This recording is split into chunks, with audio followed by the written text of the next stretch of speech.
Hello students, കഴിഞ്ഞ പാർട്ടിൽ കമ്പഷനെ കുറിച്ചാണ് ഡിസ്കസ് ചെയ്തത്. അത് വിശദമായിട്ട് കഴിഞ്ഞ പാർട്ട് ഡിസ്കസ് ചെയ്തിട്ടുണ്ട്. എസ് എഞ്ചിനിൽ രണ്ട് രീതിയിലുള്ള കമ്പഷനാണ് നടക്കുന്നത്. ഒന്ന് നോർമൽ കമ്പഷനും അബ്നോർമൽ കമ്പഷനും. അബ്നോർമൽ കമ്പഷൻ തന്നെ രണ്ട് ടൈപ്പ് ഉണ്ടെന്ന് പറഞ്ഞു. നോക്കിങ്, അതുപോലെ തന്നെ സർഫസ് ഇഗ്നിഷൻ. സർഫസ് ഇഗ്നിഷനിൽ പ്രീ ഇഗ്നിഷനും പോസ്റ്റ് ഇഗ്നിഷനും. ഓക്കെ, ഇനി നോർമൽ കമ്പഷനും ഡീറ്റെയിൽ ആയിട്ട് ഡിസ്കസ് ചെയ്തതാണ്. അത് ഒന്നുകൂടി പറയാം. സ്പാർക്ക് കൊടുത്തത് സിലിണ്ടറാണ് ഈ കാണിച്ചിട്ടുള്ളത്. അപ്പോൾ അതിൽ ഒരു പോയിന്റിൽ കംപ്രഷൻ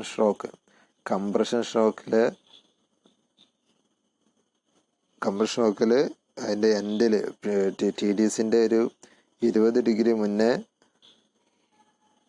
സ്പാർക്ക് കൊടുക്കുന്നു. എന്ന് പറഞ്ഞ പോയിന്റിൽ സ്പാർക്ക് കൊടുത്തു. അവിടുന്ന് അങ്ങനെ കമ്പഷൻ നടന്നിട്ട് അതങ്ങനെ എൻറ്റയർ സിലിണ്ടറിലൂടെ എയർ ഫിൽ മിക്സറിലൂടെ അത് പ്രൊപ്പഗേറ്റ് ചെയ്ത് കംപ്ലീറ്റ് ഫ്യൂലും കത്തിത്തീരണം. അതാണ് നോർമൽ കമ്പഷൻ. അങ്ങനെ ഒരു നോർമൽ കമ്പഷൻ നടക്കുകയാണെന്നുണ്ടെങ്കിൽ പ്രഷർ ക്രാങ്ക് ആംഗിൾ ഡയഗ്രാം നമ്മൾ വരക്കുമ്പോൾ നമുക്ക് ഒരു സ്മൂത്ത് ആയിട്ടുള്ള ഒരു കർവായിരിക്കും ലഭിക്കുക. പ്രഷർ ക്രാങ്ക് ആംഗിൾ ഡയഗ്രാം വരക്കുമ്പോൾ ഒരു സ്മൂത്ത് കർവ് നമുക്ക് ലഭിക്കും. ഇതാണ് നോർമൽ കമ്പഷനിൽ നമ്മൾ ഡിസ്കസ് ചെയ്തത്. ഇനി പറയാനുള്ളത് അബ്നോർമൽ കമ്പഷനാണ്. Abnormal combustion. അപ്പോൾ എന്താണ് അബ്നോർമൽ കമ്പഷൻ നോക്കാം.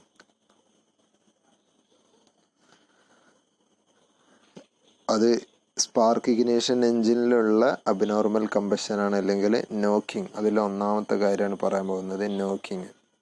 എസ് എഞ്ചിനിലും നോക്കിങ് സംഭവിക്കുന്നുണ്ട്, അതേപോലെ തന്നെ CI എഞ്ചിനിലും നോക്കിങ് സംഭവിക്കുന്നുണ്ട്, അല്ലെങ്കിൽ ഡിറ്റണേഷൻ സംഭവിക്കുന്നുണ്ട്. അപ്പോൾ ഇവിടെ ഡിസ്കസ് ചെയ്യുന്നത്, രണ്ടാമത്തെ മൊഡ്യൂളിൽ ഡിസ്കസ് ചെയ്യാനുള്ളത് SI എഞ്ചിനിലെ നോക്കിങ്ങിനെ കുറിച്ചിട്ടാണ്. എന്താ നോക്കാം. Knocking is due to auto ignition of end portion of unburned charge in combustion chamber. Combustion ചേംബറിലെ അൺബേൺഡ് ആയിട്ടുള്ള, കത്താതെ നിൽക്കുന്ന air fuel mixture auto ignition സംഭവിക്കുന്നത് കൊണ്ടാണ് നോക്കിങ് ഉണ്ടാകുന്നത്. എന്ന് പറഞ്ഞാൽ ഓട്ടോ ഇഗ്നിഷനാണ് മെയിനായിട്ട് നോക്കിങ്ങിന് കാരണമാകുന്നത്. എന്താണെന്ന് ഡിസ്കസ് ചെയ്യാം. എന്താ ഇതിൽ പറയുന്നത് വെച്ചാൽ, as a normal flame proceeds across the chamber, pressure and temperature of unburned charge increase due to compression by burned portion of charge. എന്ന് പറഞ്ഞാൽ, ഒന്ന് ലളിതമാക്കി പറയുകയാണെന്നുണ്ടെങ്കിൽ, ഇതൊരു എൻജിൻ സിലിണ്ടറാണ്. ആ സിലിണ്ടറിലെ നമ്മൾ നേരത്തെ പറഞ്ഞ പോലെ നേരത്തെ പറഞ്ഞ പോലെ A എന്ന് പറഞ്ഞൊരു പോയിന്റിൽ വെച്ചിട്ട് സ്പാർക്ക് കൊടുത്തു. ഓക്കെ, ഇവിടെ വെച്ച് സ്പാർക്ക് കൊടുത്തു. ഒരു പിസ്റ്റണ് TDCയിൽ എത്തുന്നതിൻ്റെ ഒരു 20 ഡിഗ്രി മുന്നേ, ഒരു 20-30 ഡിഗ്രി മുന്നേ നമ്മൾ എന്ത് ചെയ്തു, എൻജിൻ സ്പാർക്ക് കൊടുത്തു. അപ്പോൾ ഇത് കംപ്രഷൻ ഷോക്കിൻ്റെ എൻഡാണ്. കംപ്രഷൻ ഷോക്കിൻ്റെ എൻഡിൽ വെച്ചിട്ടാണ്, അതായത് ഒരു 20 ഡിഗ്രി TDCന്ന് ഒരു 20 ഡിഗ്രി മുന്നേ ആണ് കൊടുക്കുന്നത്, സ്പാർക്ക് കൊടുക്കുന്നത്. അങ്ങനെ സ്പാർക്ക് കൊടുത്തിട്ട് അവിടെ കമ്പഷൻ നടക്കും അല്ലേ. നമുക്കറിയാം, സ്പാർക്ക് കൊടുത്ത് അവിടെ കമ്പഷൻ നടക്കും. അങ്ങനെ കമ്പഷൻ നടന്നിട്ട് അത് എൻറ്റയർ ഫ്യൂലിലൂടെ, അല്ലെങ്കിൽ ആ സിലിണ്ടറിലൂടെ അങ്ങനെ കംപ്ലീറ്റ് ആയിട്ട് അതങ്ങനെ കത്തി പോവുകയാണ്. ഇപ്പോൾ ഇങ്ങനെ കത്തിക്കൊണ്ടിരിക്കുകയാണ്. ഓക്കെ, അങ്ങനെ മുന്നോട്ട് ഇങ്ങനെ പോയിക്കൊണ്ടിരിക്കുകയായിരുന്നു. അങ്ങനെ അതിങ്ങനെ മുന്നോട്ട് പോകുന്നതിൻ്റെ ഇടയ്ക്ക്, ആ ഫ്ലെയിം അങ്ങനെ പ്രൊസീഡ് ചെയ്യുന്നതിൻ്റെ ഇടയ്ക്ക് കൂടെ തന്നെ എന്തും സംഭവിക്കുന്നുണ്ട്. അതിൻ്റെ കൂടെ തന്നെ ഒരു അൺബേൺഡ് ആയിട്ടുള്ള ഒരു ഭാഗം, എന്ന് പറഞ്ഞാൽ ഈ എൻഡ് D എന്ന് എഴുതിയുണ്ടല്ലോ, ഈ D എന്ന് പറഞ്ഞ ഭാഗത്ത് അവിടെ അൺബേൺഡ് ആയിട്ടുള്ള എയർ ഫിൽ മിക്സർ ആണല്ലോ. ആ എയർ ഫിൽ മിക്സർ ഇവിടുന്ന് ഒരു കമ്പഷന് ഓട്ടോമാറ്റിക്കായിട്ട് ഓട്ടോ ഇഗ്നിഷനാണ് നടക്കുന്നത്. ഓട്ടോ ഇഗ്നിഷൻ അല്ലെങ്കിൽ സെൽഫ് ഇഗ്നീഷൻ എന്ന് പറയും.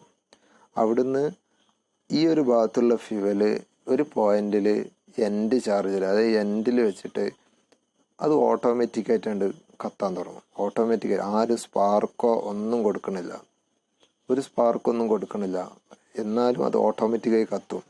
ആ ഓട്ടോമാറ്റിക്കായിട്ട് ബേണിങ് നടക്കുമ്പോൾ ഇവിടെ നിന്നും കമ്പഷൻ നടക്കും, ഇവിടെ നിന്നും കമ്പഷൻ നടന്നിട്ട് അപ്പോൾ ആ സമയം ഇവിടുന്ന് ഇങ്ങനെ ഇങ്ങോട്ട് വരുന്നുണ്ട് കേട്ടോ, ഇങ്ങോട്ടിങ്ങനെ വരുന്നുണ്ട്. അതേസമയം തന്നെ ഇവിടുന്ന് ഇങ്ങോട്ടും വരും. അപ്പോൾ രണ്ട് ഭാഗത്തുനിന്നും കമ്പഷൻ നടക്കുമ്പോൾ, രണ്ട് ഭാഗത്തുനിന്നും കമ്പഷൻ നടക്കുന്ന സമയത്ത് അവിടെയുള്ള ആ പ്രഷർ വേവുകൾ തമ്മിൽ കൂട്ടിയിടിച്ചിട്ട് കൊളീഷൻ സംഭവിച്ചിട്ടാണ് അവിടെ ഹൈ പ്രഷറും ഹൈ വൈബ്രേഷനും ക്രിയേറ്റ് ചെയ്യും. അവിടെ ഒരു വേവിൻ്റെ ആംപ്ലിറ്റ്യൂഡ് ഉണ്ടല്ലോ, ആ രണ്ട് ആംപ്ലിറ്റ്യൂഡും കൂടി വലിയൊരു ആംപ്ലിറ്റ്യൂഡായി മാറിയിട്ട് അവിടെ ഹൈ പ്രഷറും വൈബ്രേഷൻസും അവിടെ ക്രിയേറ്റ് ചെയ്യും. അപ്പോൾ നിങ്ങൾക്ക് ഒരു സംശയം ഉണ്ടാവും, എങ്ങനെയാണ് ഇവിടെ ഓട്ടോ ഇഗ്നീഷൻ സംഭവിക്കുന്നത്? ഓട്ടോ ഇഗ്നീഷൻ സംഭവിക്കുന്നത് എങ്ങനെയാണ്? എങ്ങനെയാണ് ഇവിടെ ഓട്ടോ ഇഗ്നീഷൻ സംഭവിക്കുന്നത്? സെൽഫ് ഇഗ്നീഷൻ എങ്ങനെ സംഭവിക്കുന്നു? അത് എന്താണെന്ന് വെച്ചാൽ, ഈ കാര്യം നിങ്ങൾക്ക് അറിയാമല്ലോ, ഇവിടുന്ന് ഇങ്ങനെ കമ്പഷൻ നടന്നുകൊണ്ട് വരികയാണ്. അങ്ങനെ കമ്പഷൻ നടന്നുകൊണ്ട് വരുന്ന ഇടയിൽ എന്ത് സംഭവിക്കുന്നുണ്ട്? ഇവിടെ ഇങ്ങനെ കത്തിക്കൊണ്ടിരിക്കുമ്പോൾ ഹീറ്റ് ഇങ്ങനെ ട്രാൻസ്ഫർ ചെയ്ത് പോകുന്നുണ്ടല്ലോ, അപ്പോൾ ആ ഹീറ്റ് ട്രാൻസ്ഫർ ചെയ്യുമ്പോഴാണ് അടുത്ത ഭാഗം കത്തുന്നത്. അങ്ങനെ ഓരോ ഭാഗങ്ങൾ കത്തിപ്പോകും. അങ്ങനെ ഈ ഹീറ്റ് ഇങ്ങനെ ട്രാൻസ്ഫർ ചെയ്ത് ചിലപ്പോൾ ആ ഹീറ്ററിനെ എവിടെയും പിടിച്ചു നിർത്താനൊന്നും പറ്റില്ല, അതങ്ങനെ പോകും, അതിന് പോകണോടത്തോളം അത് പോകും. അങ്ങനെ ഹീറ്റ് ഇങ്ങനെ ട്രാൻസ്ഫർ ചെയ്ത് ഏറ്റവും അവസാനത്തെ ആ ഭാഗത്ത് ഈ ഹീറ്റുകളൊക്കെ ഇങ്ങനെ കുമിഞ്ഞുകൂടി ആ ഒരു ഭാഗത്താണ് ആക്ച്വലി എന്ത് സംഭവിക്കുന്നത്? എല്ലാ ഭാഗത്തുനിന്നും ഒരു ഹീറ്റ് ഇങ്ങനെ വന്നിട്ട് ഒരു പോയിന്റിൽ കേന്ദ്രീകരിക്കും. അങ്ങനെ കേന്ദ്രീകരിച്ചിട്ട് അവിടെ ആ ഫ്യൂവലിൻ്റെ സെൽഫ് ഇഗ്നീഷൻ ടെമ്പറേച്ചറിലെത്തും. SIT അല്ലെങ്കിൽ ഓട്ടോ ഇഗ്നീഷൻ ടെമ്പറേച്ചർ അല്ലെങ്കിൽ സെൽഫ് ഇഗ്നീഷൻ ടെമ്പറേച്ചർ എന്ന് പറഞ്ഞാൽ ഓട്ടോമാറ്റിക്കായിട്ട് ഒരു സാധനത്തിന് ചൂടാക്കുമ്പോൾ തീ കൊടുക്കല്ല, ഡയറക്റ്റായിട്ട് തീ കൊടുക്കല്ല, മറ്റൊരു രീതിയിൽ ഹീറ്റ് ചെയ്യുന്ന സമയത്ത് അതിൻ്റെ ടെമ്പറേച്ചർ, ആ ഫ്യൂവലിൻ്റെ എയർ ഫിൽ മിക്സറിൻ്റെ ടെമ്പറേച്ചർ കൂടി വന്നിട്ട് അതിൻ്റെ സെൽഫ് ഇഗ്നീഷൻ ടെമ്പറേച്ചർ എത്തും. എന്ന് പറഞ്ഞാൽ ഓട്ടോമാറ്റിക്കായി കത്തുന്ന ഒരു ടെമ്പറേച്ചർ എത്തും. ആ ടെമ്പറേച്ചറിൽ എത്തുമ്പോഴാണ് അവിടെ എന്ത് സംഭവിക്കുന്നത്? ഇവിടെ ഓട്ടോ ഇഗ്നീഷൻ സംഭവിക്കുന്നത്. അപ്പോൾ ഓട്ടോ ഇഗ്നീഷൻ സംഭവിക്കുമ്പോൾ ഇവിടെ നിന്ന് ഇങ്ങോട്ട് കമ്പഷൻ നടക്കും. ഇവിടെ നിന്ന് ഇങ്ങോട്ട് ഇങ്ങനെ കമ്പഷൻ നടക്കും. അതേസമയം ഇവിടെ ലെഫ്റ്റിൽ നിന്ന് റൈറ്റിലോട്ടും വരുന്നുണ്ട്, റൈറ്റിൽ നിന്ന് ലെഫ്റ്റിലോട്ടും വരുന്നുണ്ട്. അപ്പോൾ തമ്മിൽ കൂട്ടിമുട്ടിയിട്ടാണ് ഇവിടെ ആക്ച്വലി നോക്കിംഗ് എന്ന ഒരു അബ്നോർമൽ കമ്പഷൻ, അസാധാരണമായിട്ടുള്ള ഒരു ഫിനോമിന അവിടെ നടക്കുന്നത്. ആ നോക്കിംഗ് ഉണ്ടാകുന്ന ഒരു എഞ്ചിനിൽ വൈബ്രേഷൻ കൂടും, ഹീറ്റ് ട്രാൻസ്ഫർ, ഭയങ്കര ഹീറ്റായിരിക്കും എഞ്ചിൻ. അതേപോലെ തന്നെ സൗണ്ട്, ഹാമറായിട്ട് ഒരു മെറ്റല് ഒക്കെ നമ്മൾ അടിക്കുകയാണെന്നുണ്ടെങ്കിൽ ഒരു സൗണ്ട് ഉണ്ടാവില്ല, ആ ഒരു സൗണ്ടായിരിക്കും. അങ്ങനെ അത്രയും വലിയ സൗണ്ടല്ല, അതൊരു എക്സ്പീരിയൻസ്ഡ് ആയിട്ടുള്ള ടെക്നീഷ്യന് മനസ്സിലാക്കാൻ പറ്റും അതിനുള്ള ഒരു നോക്കിംഗ് ഉണ്ടോ ഇല്ല എന്നുള്ള കാര്യം. അങ്ങനെ ഒരു പിങ്കിങ് നോയ്സ്, അല്ലെങ്കിൽ ഒരു കൂട്ടിമുട്ടുന്ന, നോക്ക് ചെയ്യണ, വാതിലൊക്കെ മുട്ടുന്ന, അല്ലെങ്കിൽ ഹാമറിട്ട് അടിക്കുന്ന ഒരു സൗണ്ട്. അപ്പോൾ അത് ഒരിക്കലും എൻജിന് നല്ലതല്ല, എൻജിൻ്റെ പാർട്സുകളൊക്കെ അത് കംപ്ലൈൻറ്റ് വരുത്തും. ഓക്കെ, അപ്പോൾ അതാണ് നോക്കിംഗ് എന്ന് പറയുന്നത്. ഇനി നമ്മളൊരു നോക്കിംഗ് ഉള്ള ഗ്രാഫ് എടുക്കുകയാണെന്നുണ്ടെങ്കിൽ, ഇപ്പോൾ നോർമൽ കമ്പഷനിൽ നമ്മൾ പറഞ്ഞു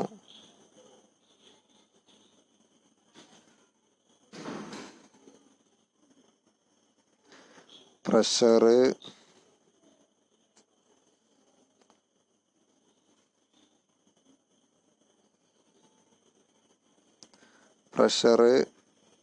അതേപോലെ തന്നെ ക്രാങ്ക് ആംഗിൾ.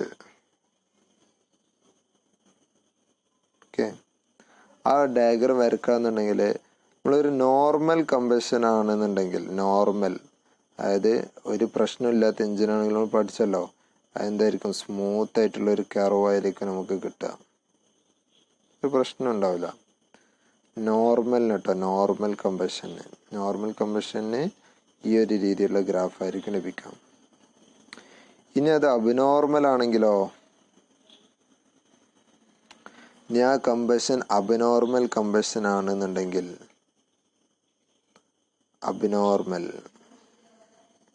അബ്നോർമൽ കമ്പഷൻ ആണെന്നുണ്ടെങ്കിൽ എന്ത് സംഭവിക്കും? ഈ ഗ്രാഫിന് ചെറിയൊരു പ്രത്യേകത ഉണ്ടാവും. ഈ ഗ്രാഫ് ഇതേപോലെ എൻഡ് ചാർജ് ഈ ഒരു ഇങ്ങനെ ഒരു സിഗ്സാഗ് ആയിട്ടുള്ളൊരു ഡയഗ്രം അതിൻ്റെ ലാസ്റ്റ് ഭാഗത്ത് കിട്ടും. ഈ ഒരു ഏരിയയിൽ ഇങ്ങനെ ആയിരിക്കും അതിൻ്റെ ഗ്രാഫ് ഉണ്ടാവുക. ഒന്നുകൂടി വ്യക്തമായി വരയ്ക്കുകയാണെന്നുണ്ടെങ്കിൽ ഇങ്ങനെ വന്നിട്ട് ഇങ്ങനെ വന്ന് ഇങ്ങനെ ആയിരിക്കും ഗ്രാഫ് കിട്ടുക.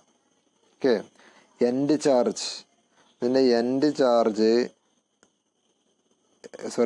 പോർഷൻ ആയിരിക്കും. കാരണം എൻഡ് അവസാനത്തിലാണല്ലോ ഒരു ഇറഗുലാരിറ്റി സംഭവിക്കുന്നത്. അതുകൊണ്ട് അവിടെയാണ് കമ്പഷൻ സംഭവിക്കുന്നത്, അവസാന ഘട്ടത്തിൽ. അപ്പോൾ അതുകൊണ്ടാണ് അവസാനത്തിൽ ഒരു പ്രശ്നം അവിടെ വരാനുള്ള കാരണം. അവസാനത്തിൽ അതിന് ഗ്രാഫ് ഇവിടെ ഈ ഒരു ഷേപ്പ് വരാനുള്ള കാരണം സ്മൂത്ത് ഗ്രാഫ് അല്ല ഇവിടെ കിട്ടുക. ഓക്കെ,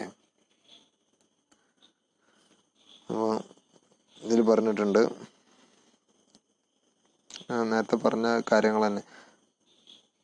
5000 സൈക്കിൾസ് പെർ സെക്കൻഡിൽ നമ്മൾ വിചാരിച്ച പോലെയല്ല. സെക്കൻഡിൽ 5000 സൈക്കിൾ, അത്ര 5000 ടൈംസ് ആയിരിക്കും അതിൻ്റെ ഒരു ആ സൈക്കിൾ എന്ന് പറയുമ്പോൾ ഇങ്ങനെ ഇതാണല്ലോ ഒരു സൈക്കിൾ. ഗ്രാഫ് വരുമ്പോൾ ഇത് ഹാഫ് സൈക്കിൾ, ഇത് ഫുൾ സൈക്കിൾ, ഇതാണ് ഒരു സൈക്കിൾ. ഇങ്ങനത്തെ 5000 സെക്കൻഡിൽ 5000 വൈബ്രേഷൻസ് ആവും ഇതേപോലെ ആ എൻജിനിൽ ഉണ്ടായിരിക്കാം. അപ്പോൾ എൻജിൻ അത് നന്നായിട്ട് അതിൻ്റെ പാർട്സുകൾ അത് ബാധിക്കും. ഓക്കെ, അപ്പോൾ എന്തൊക്കെയാണ് ഡിറ്റണേഷൻ്റെ എഫക്റ്റുകൾ എന്ന് നോക്കാം. ഡിറ്റണേഷൻ്റെ എഫക്റ്റുകൾ,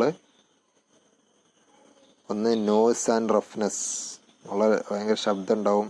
പിന്നെ റഫ് റൈഡിങ് ആയിരിക്കും. പിന്നെ ഇൻക്രീസ് ഒരു കാർബൺ ഡെപ്പോസിറ്റ് കൂടുന്നു. എൻജിനിലൊക്കെ കാർബണിൻ്റെ ഡെപ്പോസിറ്റ് കൂടും. ഇൻക്രീസ് ഹീറ്റ് ട്രാൻസ്ഫർ എന്ന് പറഞ്ഞാൽ കൂടുതൽ ഹീറ്റ് ലോസ് സംഭവിക്കും. അങ്ങനെ ഹീറ്റ് കൂടുതൽ ട്രാൻസ്ഫർ ചെയ്യുമ്പോൾ അതിനനുസരിച്ചുള്ള കൂളിംഗ് സിസ്റ്റവും മറ്റു കാര്യങ്ങളൊക്കെ സെറ്റപ്പ് ചെയ്യേണ്ടി വരും. അപ്പോൾ അത്രയും കപ്പാസിറ്റി കൂടിയ കൂളിംഗ് സിസ്റ്റം കൊടുക്കേണ്ടി വരും. പിന്നെ മെക്കാനിക്കൽ ഡാമേജ്, അത് ഞാൻ പറഞ്ഞു, ഇത്രയും പ്രഷറും വൈബ്രേഷനും ക്രിയേറ്റ് ചെയ്യുമ്പോൾ എന്തായാലും അത് ആ പിസ്റ്റണിന് കംപ്ലൈൻറ്റ് വരുത്തും. പിസ്റ്റണൊക്കെ കാറിത്തൊന്നുമില്ല, അതേപോലെ ഒരു എഫക്റ്റ് ഉണ്ടാവും. പിന്നെ വിയർ ആൻഡ് ടിയർ പെട്ടെന്ന് സംഭവിക്കും. പിന്നെ decrease in power output and efficiency, power കുറയും, എഫിഷ്യൻസി കുറയും. പിന്നെ പ്രീ ഇഗ്നീഷൻ എന്ന് പറഞ്ഞൊരു പ്രോബ്ലം ഉണ്ട്. എന്ന് പറഞ്ഞാൽ പ്രീ ഇഗ്നീഷൻ എന്ന് പറഞ്ഞാൽ പിന്നീട് പറയും, സ്പാർക്ക് കൊടുക്കുന്നതിൻ്റെ മുന്നേ തന്നെ സ്പാർക്ക് കൊടുക്കാതെ ചില കാർബൺ ഡെപ്പോസിറ്റുകൾ കാരണം കമ്പഷൻ നടക്കുന്നതിന് വിളിക്കുന്ന പേരാണ്, ഹോട്ട്സ്പോട്ടുകൾ കാരണം കമ്പഷൻ നടക്കുന്നതിന് വിളിക്കുന്ന പേരാണ് പ്രീ ഇഗ്നിഷൻ. പിന്നെ ഡിസ്കസ് ചെയ്യും. ഓക്കെ, അപ്പോൾ ഇങ്ങനത്തെ പ്രോബ്ലംസ് എന്തിലുണ്ടാവും? ഒരു നോക്കിംഗ് ഉണ്ടാവുകയാണെന്നുണ്ടെങ്കിൽ അതിൻ്റെ എഫക്റ്റായിട്ട് എൻജിനിൽ അനുഭവപ്പെടും. Okay, thank you.